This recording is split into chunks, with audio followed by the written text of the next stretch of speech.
बिस्मिल्लाहिर्रहमानिर्रहीम। दोस्तों अस्सलाम वालेकुम। दोस्तों इस वक्त मैं ना पुरानी ईदगाह वाले कब्रस्तान मौजूद हाँ ते अपने आबा अजदाद ਦੀਆਂ ਕਬਰਾਂ ਦੇ ਉੱਤੇ ਫਾਤਿਹਾਨੀ ਕਰ ਰਿਹਾ ਸਾਂ ਤੇ ਨਜ਼ਰ ਪਈ ਕਿ ਇਹ ਦੇਖੋ ਕਬਰਾਂ ਦੇ ਉੱਤੇ ਵੀ ਜਲਾ ਦਿੱਤਾ ਗਿਆ। ਕਬਰਾਂ ਦੇ ਉੱਤੇ ਜਿਹੜਾ ਘਾਹ ਬੂਟ ਸੀ ਜਾਂ ਘਾਸ ਵਗੈਰਾ ਸੀ ਉਹਨਾਂ ਨੂੰ ਕਿਸੇ ਅੱਗ ਲਾ ਦਿੱਤੀ ਹੈ। ਦੇਖੋ ਕਬਰਾਂ ਦੇ ਉੱਤੇ ਹੀ।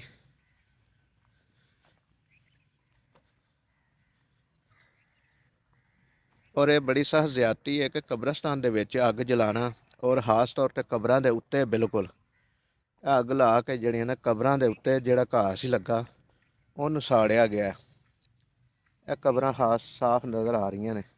ਇਹ ਅੱਗੇ ਵੀ ਇਹ ਕਿੰਨਾ ਏਰੀਆ ਜਿਹੜਾ ਨਾ ਇਹਦੇ ਵਿੱਚ ਅੱਗ ਜਲਾਈ ਗਈ ਹੈ। ਇਹ ਪਤਾ ਨਹੀਂ ਕਿਹੜਾ ਬਦਬਖਤ ਹੈ ਜਿਹਨੇ ਇਹ ਅੱਗ ਜਲਾਈ ਹੈ, ਅੱਗ ਲਾਈ ਹੈ। ਚਾਹੇ ਉਹਨਾਂ ਦਾ ਬਾਵਜਦਾਦ ਚੋਵੇਂ ਜਿਨ੍ਹਾਂ ਦੀਆਂ ਕਬਰਾਂ ਨੇ।